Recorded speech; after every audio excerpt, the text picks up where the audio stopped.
आप किसे मित्र मानते हैं? उसे जो आपसे मीठा बोले, और शत्रु किसे मानते हैं? उसे जो आपसे कड़वा बोले? नहीं, शत्रुता और मित्रता दोनों का निर्णय उनकी बातों से नहीं होता। कभी कभी मीठा बोलने वाला आपका शत्रु हो सकता है, और कभी कभी कड़वा बोलने वाला आपका मित्र। ठीक उसी भांति जैसे मीठा सोम रस हानिकारक होता है और कड़वी औषधि लाभदायक, इसीलिए किसी को भी उसके शब्दों से नहीं, उसके कर्मों से पहचानिए। क्योंकि मनुष्य के कर्म ही उसकी पहचान होती कि वो शत्रु है या मित्र। मत्स्य में आज एक नया सूर्य उदय हुआ है। मत्स्य का राजा मैं पहले भी था, परंतु स्वतंत्रता का आभास नहीं होता था मुझे। आज वर्षों के पश्चात यहाँ की वायु में स्वतंत्रता अनुभव कर रहा हूं मैं।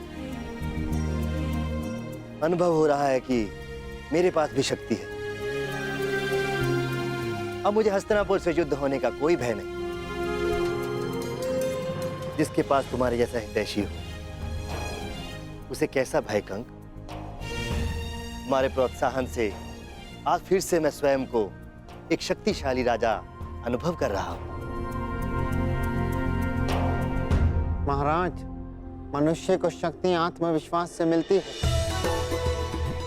यदि आत्मविश्वास है तो मनुष्य स्वयं की और अपनों की रक्षा कर सकता है।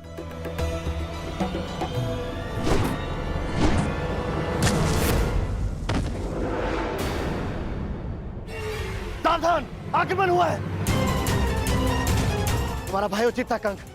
प्रतीत होता है कि हस्तिनापुर ने आक्रमण कर दिया। हस्तिनापुर ने बिना चेतावनी के आक्रमण कैसे कर दिया? महाराज, तिगत नरेश सुशर्मा ने आक्रमण किया है। सुशर्मा, इतना साहस? तुम्हें पराजित होना होगा। चलो, सेना और प्रजा को सावधान कर दो। सब युद्ध के लिए तत्पर है।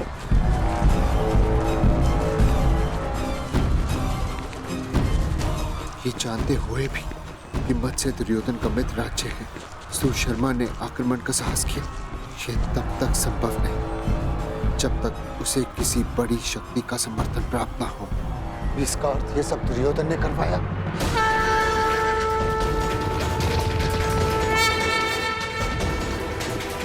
दुर्योधन! युवराज, सतर्क ध्वनि का स्वर सुन रहे हैं आप? हमें उन्हें बताना होगा कि हम मत्स्य पर आक्रमण करने नहीं आए। हमें केवल पांडव चाहिए।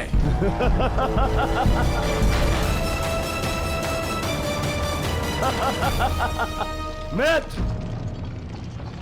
उनका सतर्क होना स्वाभाविक है, क्योंकि विराट पर आक्रमण हो चुका है।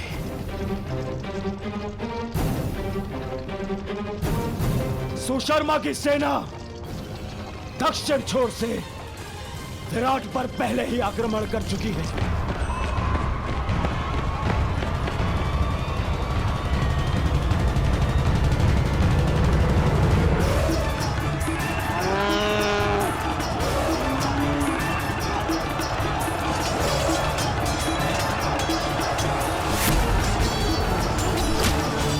इस योजना के विषय में हमें बताना तुमने उचित नहीं समझा दुर्योधन।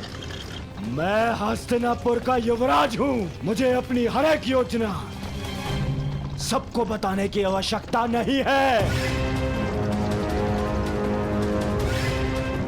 आज पांडवों के अज्ञातवास का अंतिम दिवस है। विराट नगर के दक्षिण द्वार पर सुशर्मा ने आक्रमण किया है।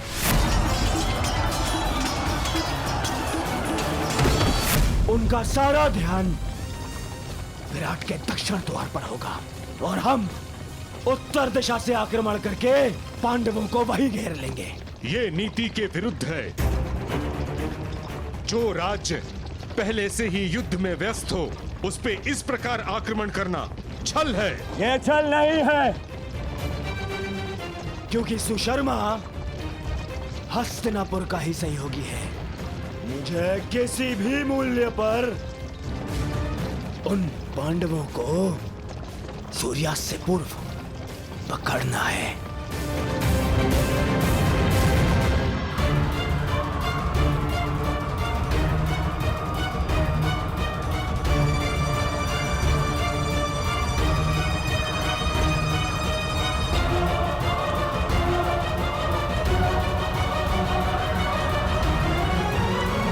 दक्षिण द्वार पर आक्रमण की सूचना सुनते ही वो पांडव उत्तर दिशा से निकलने का प्रयास करेंगे।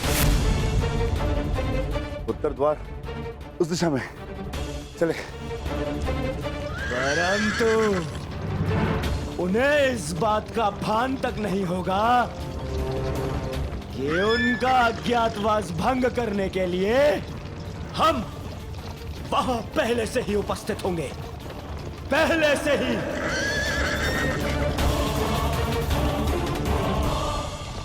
दुर्योधन अपने साथी, महारथी और सेनापति को इस प्रकार योजना से अवगत न रखना असम्मान माना जाता है, और इस प्रकार से छल करके आक्रमण करना अधर्म। मैं आपको साथ केवल इसलिए लाया हूं पितामह, ताकि आप सब इस बात के साक्षी हो सकें कि मैंने पांडवों का अज्ञातवास धर्म सम्मत भंग किया है।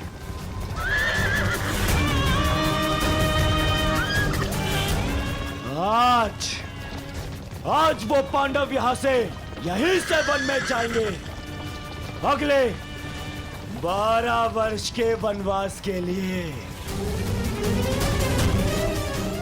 चलो सारथी, गति बढ़ाओ, आगे बढ़ो। मामाश्री, आपको अपनी योजना पर विश्वास है ना? मुझे पूर्ण विश्वास है दुर्योधन। पांडव विराट नगर से बाहर निकलने के लिए उत्तरी द्वार का ही प्रयोग करेंगे। देख लेना तुम।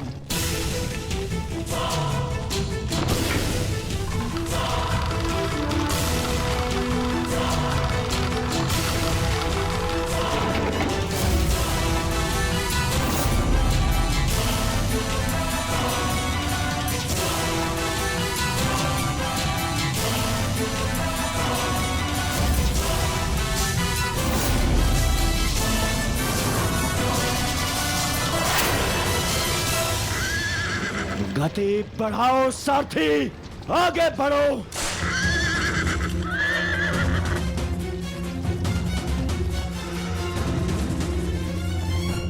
बस सूर्यास्त की देर है, उसके पश्चात हमारा अज्ञातवास संपन्न। ये शीघ्र ही यहाँ पहुंचते होंगे, उसके पश्चात हम यहाँ से निकल जाएंगे।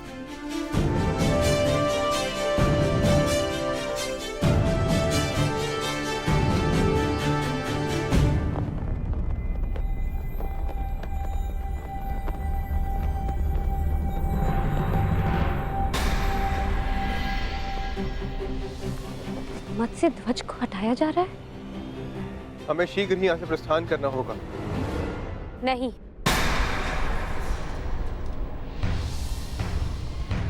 हम नहीं जाएंगे।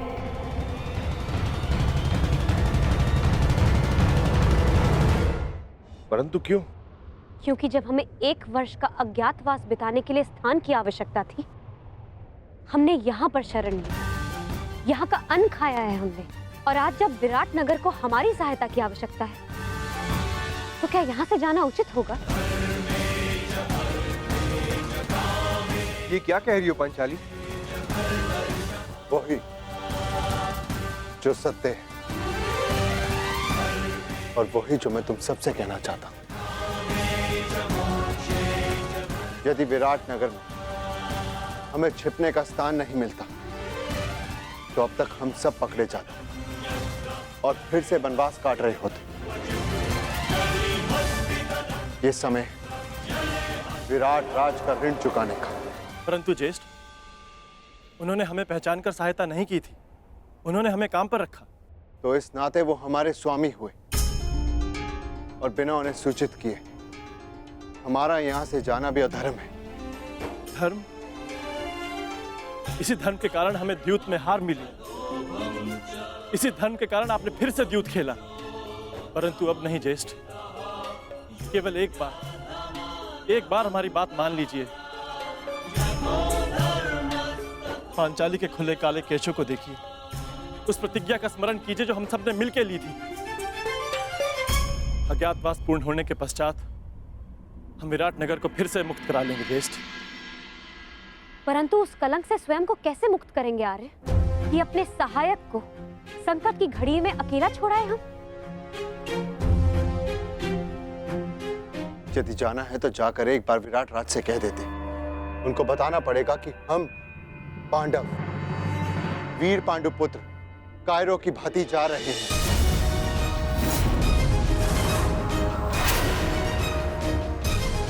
ज्येष्ठ भ्राताश्री सही कह रहे हैं सहदेव। यही समय है, अपने शस्त्रों पर आई धूल हटा ली जाए।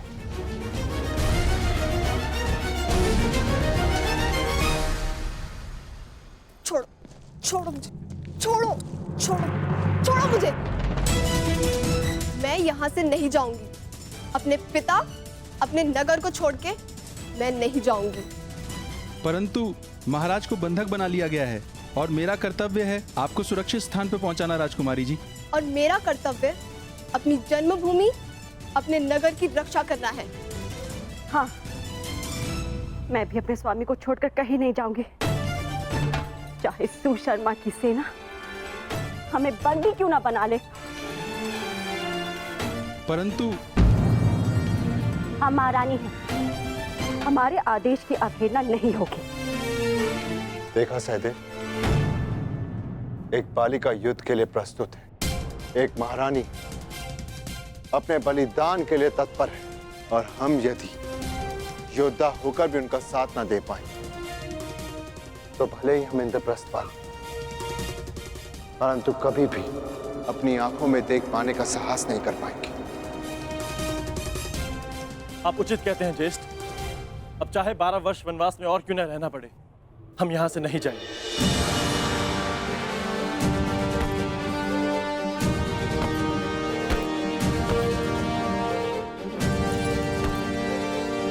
भयभीत होने की कोई आवश्यकता नहीं है माताश्री। मैं आपकी रक्षा करूंगा। मेरे होते हुए राज्य पर कोई कुरुदृष्टि नहीं रख सकता। कहां प्रयाण की तैयारी कर रहे हैं युवराज? युद्ध के लिए। ज्ञात है ना, मेरे पिताश्री को शत्रुओं ने बंदी बना लिया है।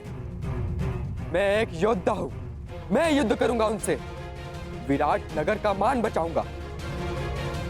क्षमा चाहती हूँ युवराज, आप अभी बालक हैं, युद्ध कैसे लड़ेंगे? क्यों? संकट के समय में राज्य की रक्षा करना तो युवराज का धर्म है। मेरे पिता मत्स्यराज अभी संकट में है, और पुत्र और युवराज होने के नाते ये मेरा कर्तव्य है। निसंदेह युवराज, ये आपका धर्म है, परंतु आपका सुरक्षित रहना भी अत्यंत आवश्यक है। और सेना की एक टुकड़ी महाराज की रक्षा के लिए भेजी जा चुकी है। सेना नहीं, योद्धा की आवश्यकता है। मैं युद्ध करूंगा उनसे। माताश्री, आप ही मुझे बताइए, क्या मेरा जाना अनुचित है? हमारे राज्य पर आक्रमण हुआ है और हम ऐसे ही बैठे रह सकते हैं? तुम उचित कह रहे हो पुत्र, परंतु महारानी की जय हो। नगर के उत्तरी छोर से भी शत्रुओं ने आक्रमण कर दिया है।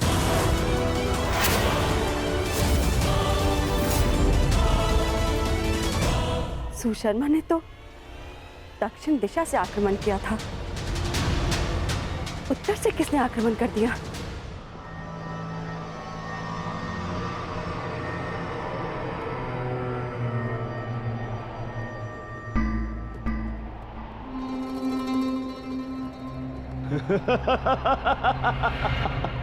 अब कहां छुपेंगे पांडव पुत्र? आज होगा पांडवों का अज्ञातवास भंग।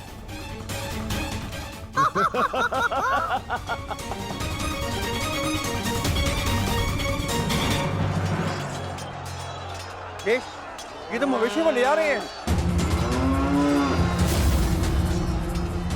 विराट की संपत्ति की रक्षा करना भी हमारा कर्तव्य है। आज्ञा दीजिए ज्येष्ठ।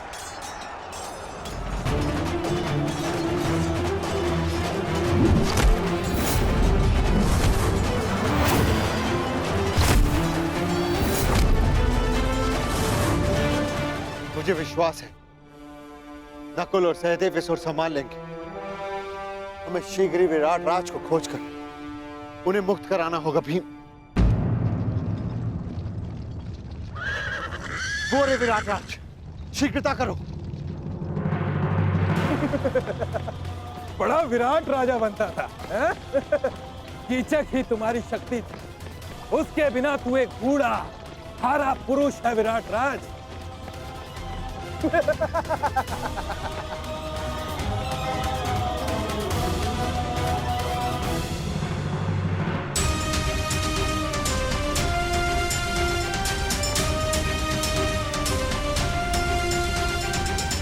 उत्तर ने अपने पिता को इस अवस्था में नहीं देखा।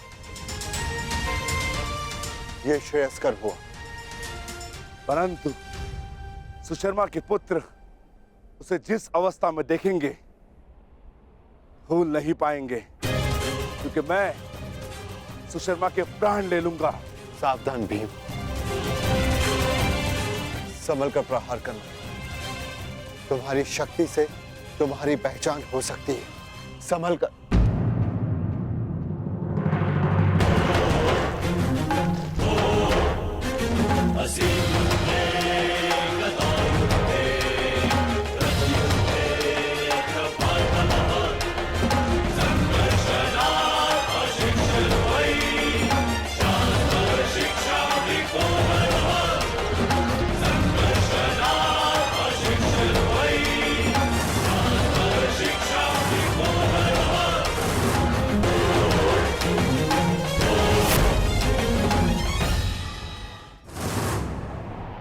सावधान सुशर्मा, मैं तुम्हें चेतावनी देता हूं कि महाराज को मुक्त कर दो, अन्यथा। कौन हो तुम? वल्लभ, महाराज का प्रमुख रसोइया। हमारे अभी इतने बुरे दिन नहीं आए कि हम एक रसोइये से युद्ध करें। वैसे अब तुम हमारे लिए भोजन बनाने का अभ्यास कर लो, क्योंकि अब हम यहाँ के नए राजा हैं। सैनिकों, बंदी बना लो इसे।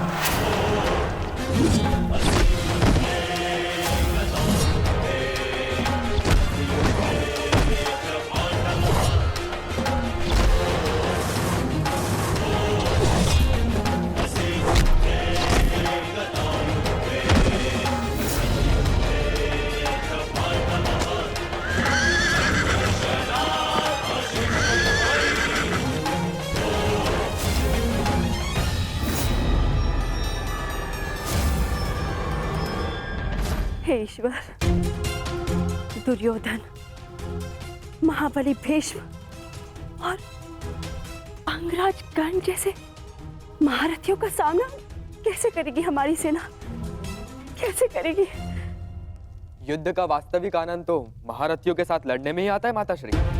अब आएगा युद्ध का आनंद। अब सिद्ध होगा कि आपका पुत्र कितना बलशाली, कितना वीर है। अब आप देखना कैसे मैं महान धनुधारी अर्जुन के भांति अपने बाणों से कौरवों का नाश करता हूं। अत्यंत उत्साही मत बनो पुत्र। क्षमा चाहती हूँ महारानी, परंतु युवराज का कहना उचित है। ये कैसी बात कर रही हो सारंदरी? युवराज अभी बालक है। वो भीष्म और कर्ण जैसे महायोद्धाओं का सामना कैसे कर पाएंगे? कर सकता हूं, परंतु एक समस्या है। एक उत्तम सारथी की आवश्यकता है, अन्यथा उन कौरवों को मैं धूल चटा दूं।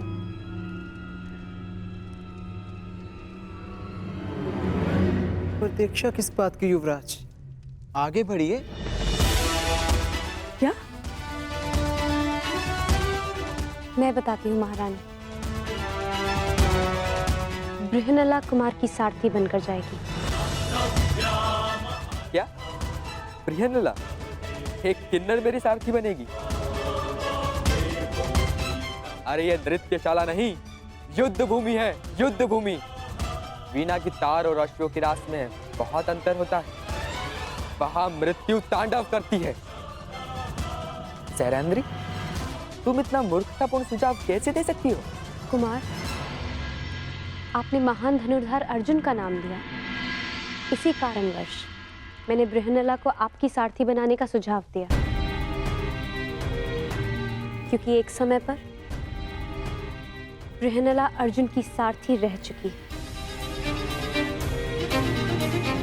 क्या? ये अर्जुन की सारथी? विश्वास नहीं होता।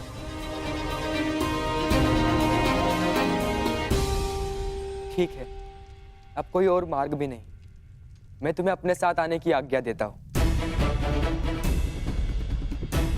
यदि तुम महान अर्जुन की सारथी थी तो मैं भी तुम्हें अपनी सारथी बना सकता हूं।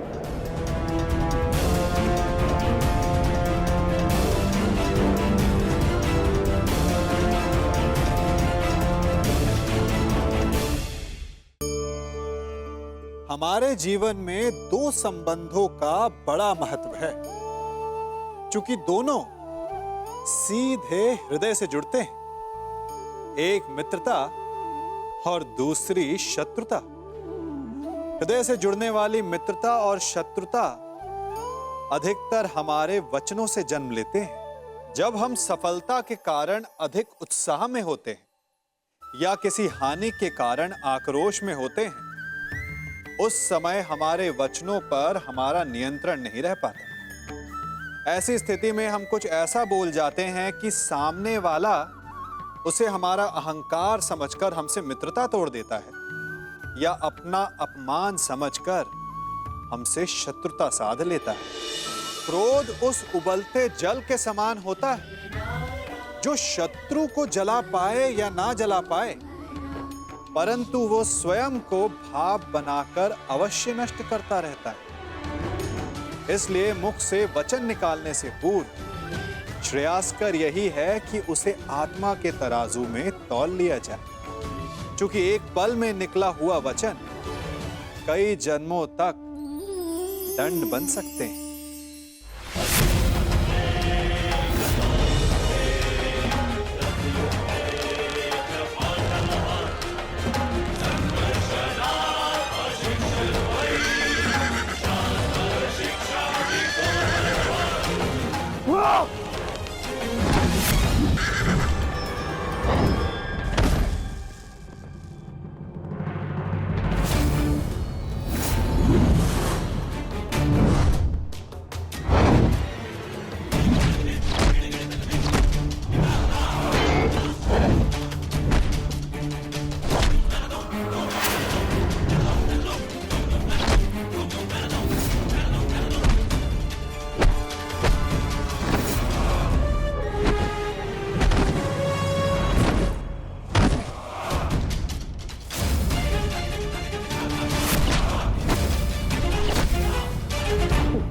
क्षमा कर दो, मैं अपनी पराजय स्वीकार करता हूँ।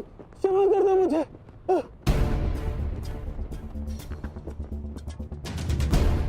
इतने भी बुरे दिन नहीं आए कि प्राणों की भीख मांग रहे एक याचक को निराश करूं। तुम महाराज के दोषी हो। तुम्हारा निर्णय वही करेंगे। क्षमा महाराज, मैं अपनी पराजय स्वीकार करता हूँ। आदेश दीजिए महाराज, क्या करना है इस दुष्ट पापी का?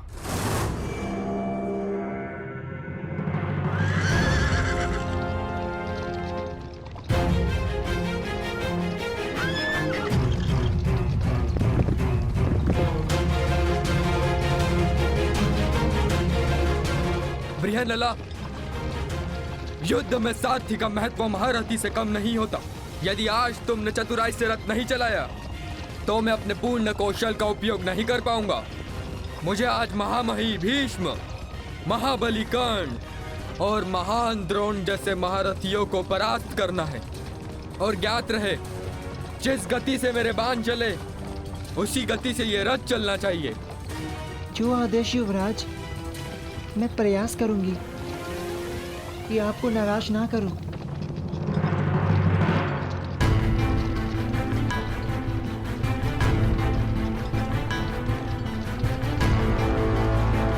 ये सामने क्या है?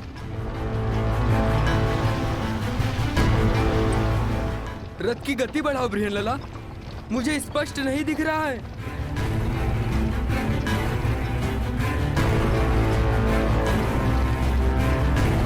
क्या ये कोई चक्रवात है? नहीं युवराज, ये धूल है जो हस्तिनापुर की विशाल सेना के पथ संचालन से उड़ रही है।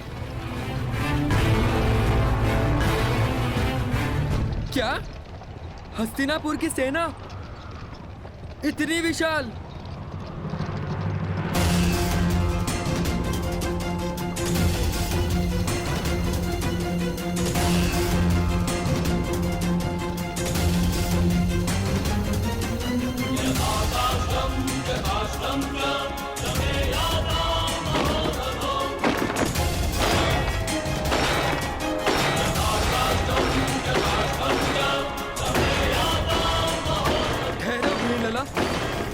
मैंने कहा रथ रोको बृहनलला।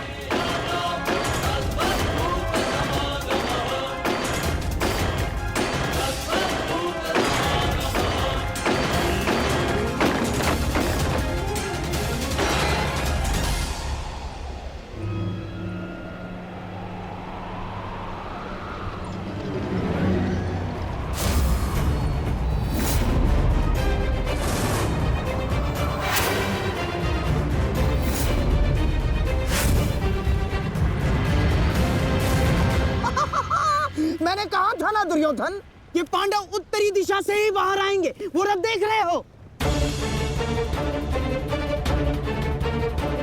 कदाचित उसी रथ में छिपकर भाग रहे हैं भगोड़े। आओ!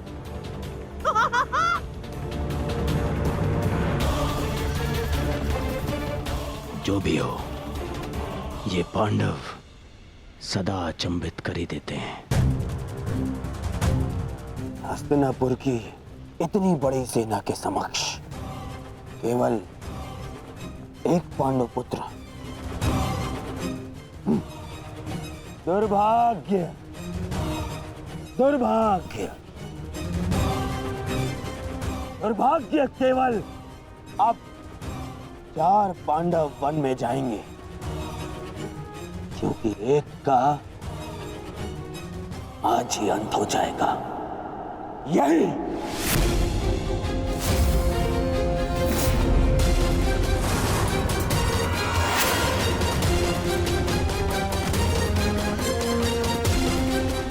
ठहरो सारथी। क्या हुआ युवराज? आपने रोकने के लिए कहा? हाँ, तुम्हें सुनाई नहीं देता? मैंने कहा रथ रोको।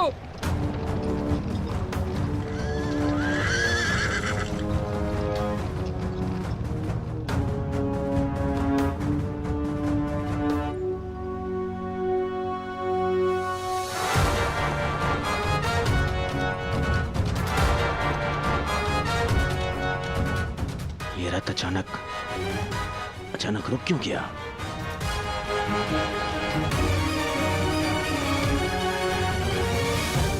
क्या हुआ युवराज? आपने रोका क्यों? शत्रु हमारी प्रतीक्षा कर रहा है। अपने बाणों का स्वाद चखने का सौभाग्य दीजिए उन्हें। तुम मूर्ख हो बृहनलला। अरे माना मैं वीर हूं, परंतु इतनी विशाल सेना से युद्ध करना तो आत्महत्या है। देखो, दाएं से बाएं तक जहां दृष्टि जाती है हस्तिनापुर की सेना फैली हुई है। देखो, वो दूर श्रीतिश तक घेर लिया है उन्होंने। बृहनलला, मुझे लगता है कि हमें सेना के साथ आना चाहिए। कौन सी सेना युवराज? इस मत्स्य में यदि कोई महारथी शेष है तो वो केवल आप हैं। परंतु इतने महारथियों और इतनी विशाल सेना के समक्ष तो मैं पल भर भी नहीं ठहर पाऊंगा। नहीं, तुम रथ को पुनः महल ले चलो। नहीं युवराज, ऐसा सोचना भी अधर्म है। आप विराट नगर के युवराज हैं। भूल गए महारानी और कुमारी उत्तरा को क्या वचन दिया था आपने? इस समय प्रजा की एकमात्र आशा आप हैं। परंतु यदि आप कायरों की भांति भाग निकले तो विराट नगर पर, आपके कुल के मस्तक पर भयंकर कलंक लग जाएगा। वो देखिए, शत्रु हमारे समक्ष खड़ा ललकार रहा है हमें। क्षत्रिय धर्म निभाने का समय आ गया है युवराज। धनुष उठाइए युवराज, धनुष उठाइए।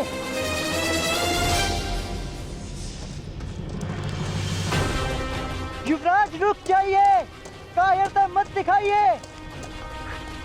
शत्रु को पीठ दिखाकर भागना एक सबसे बड़ी मूर्खता है। एक योद्धा के लिए सबसे बड़ा पाप है। पाप सह लूंगा, परंतु इस सेना के वाहन नहीं सह पाऊंगा। मुझे नहीं कहलवाना योद्धा, मुझे अपने प्राण अधिक प्रिय है। मैं तुम्हें भागने नहीं दूंगा कुमार, भागने नहीं दूंगा।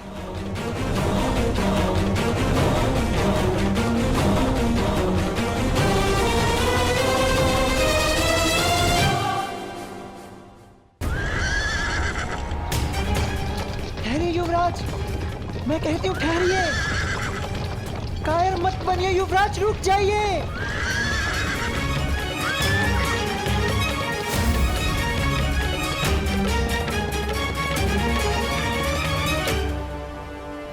ये कैसे हो सकता है? ये तो वापस लौट रहा है। आमश्री, आपने तो कहा था कि ये योजना सफल होगी। पांडव इसी द्वार से आएंगे, परंतु ये तो उल्टे पांव लौट रहे हैं। नहीं, ये पांडव हो ही नहीं सकते, क्योंकि पांडव अपने शत्रु को पीठ दिखा के नहीं भाग सकते। हो सकता है दुर्योधन की ये पांडव ना हो, परंतु पांडवों के पास हमारे समक्ष प्रस्तुत होने के अतिरिक्त और कोई मार्ग है ही नहीं।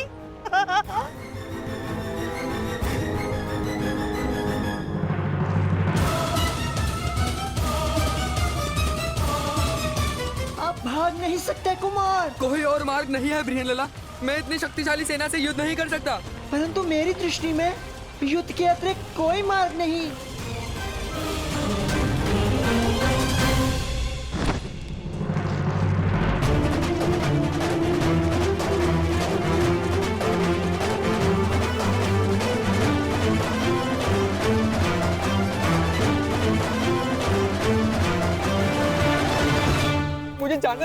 मुझे जाने दो बृहनलाला। मेरी तुमसे प्रार्थना है, मुझे नहीं मरना, मुझे अपने प्राण नहीं देने। ये समय रोने का नहीं है युवराज। क्या कहा था आपने? आप एक योद्धा हैं, और एक योद्धा मृत्यु का सामना हंसकर करता है, मृत्यु के भय से रोता नहीं। और किस बात से भयभीत हैं आप अकेले नहीं हैं। तुम्हारी मति तो नहीं मारी गई है, अकेले ही तो हूं मैं बृहनलाला। देखो चारों, कहाँ है सेना? कौन देगा मेरा साथ? मैं दूंगी आपका साथ। तुम्हारा साथ किस काम का? तुम तो एक किन्नर हो।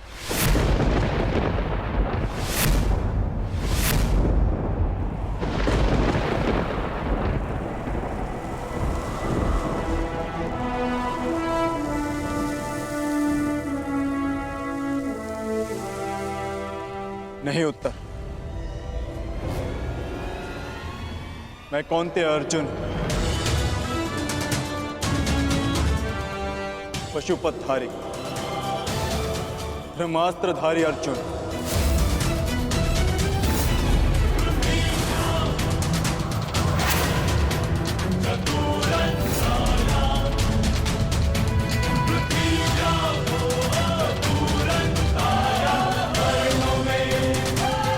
असंभव।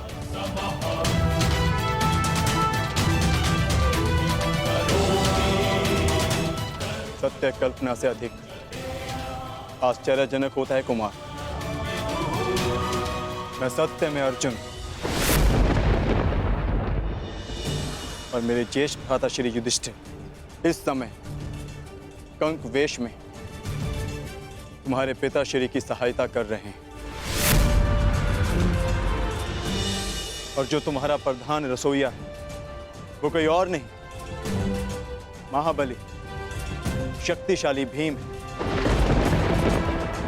और जो ग्रंथिक तुम्हारी अश्वशाला संभालता है वो मेरा अनुज नकुल है। और जो तुम्हारी गौशाला संभालता है कोई तांतीपाल नहीं, मेरा अनुज सहदेव। और तुम्हारी माता की दासी सैरेंद्री स्वयं याज्ञसेन पांचाली। हम पांचों भाई यहाँ अज्ञातवास में, परंतु इस अज्ञातवास में तुम्हें तुम्हारे साहस का ज्ञान कराना कदाचित हमारा प्रारंभ है। महाबली, महाधनुधारी अर्जुन, मुझे क्षमा कर दीजिए महान धनुधारी अर्जुन। मैंने आपका निरादर किया, मुझसे भूल हुई।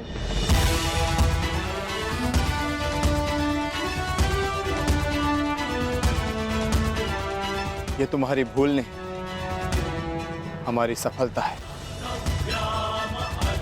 जो तुम हमारा वास्तविक रूप पहचान नहीं पाए। परंतु भविष्य में किसी को छोटा समझकर उसका निरादर करना सबसे बड़ी भूल होगी।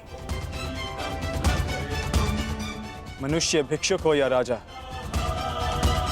सबसे पहले मनुष्य होता है और हर मनुष्य को सम्मान पाने का अधिकार है। ये मेरा सौभाग्य है कि मुझे आपका साथ मिला। अब मेरे लिए क्या आदेश है? आदेश नहीं, निवेदन है।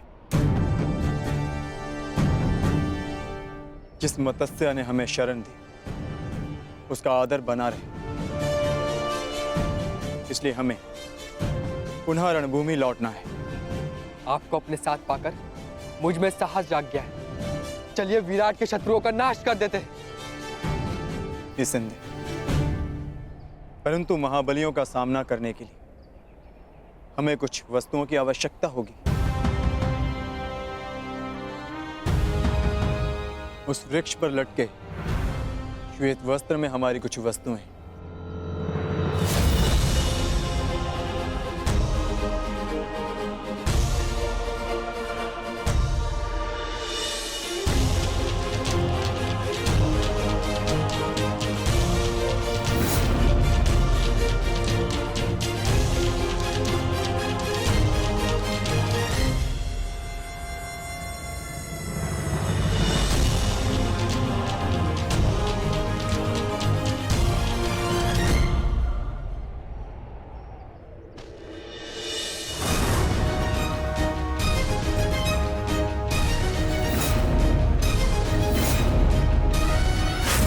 अब समय हो गया है, हमें रणभूमि में लौटना होगा।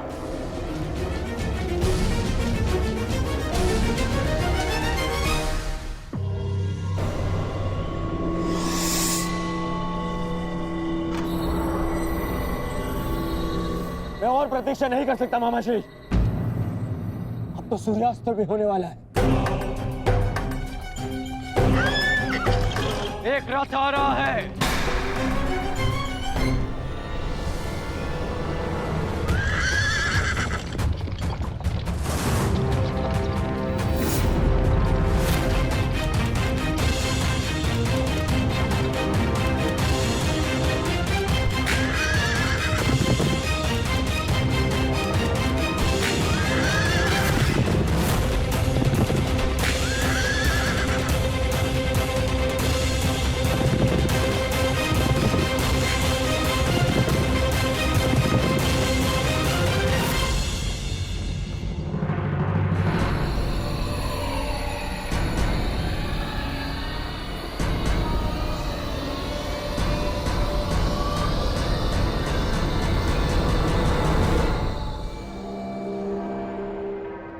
ये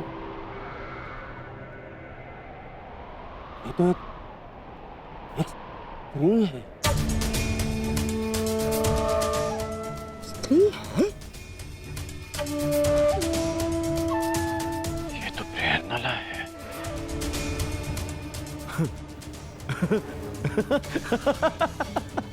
देख रहे हैं मामा श्री,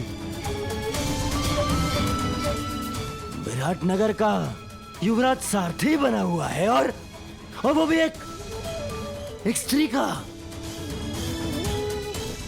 ना ना ना ना ना ना ना, स्त्री का नहीं दुर्योधन, एक किन्नर का। किन्नर।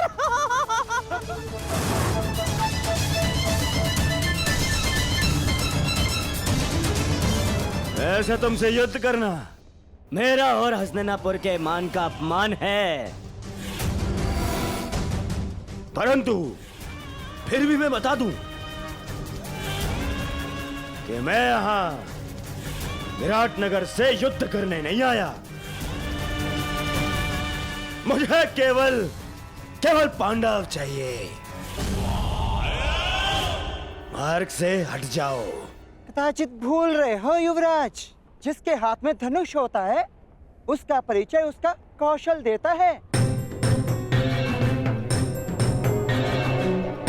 तुम्हारे सामने एक योद्धा खड़ा है। विराटनगर की सीमा पार करने से पूर्व तुम्हें मुझसे युद्ध करना होगा। विजय पानी होगी मुझसे। कल्पना अच्छी है किन्नर, परंतु एक किन्नर से युद्ध करना दिग्विजय दुर्योधन के सम्मान के विरुद्ध है। परंतु फिर भी यदि युद्ध करने के इच्छुक ही हो तो पहले अपना परिचय दो। कौन तुम? प्रणिल्ला नाम है मेरा।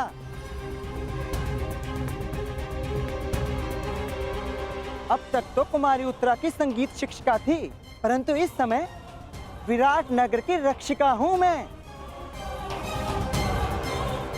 द्वंद्व से पूर्व महान महारथी भीष्म और महान आचार्य द्रोण को मेरा प्रणाम।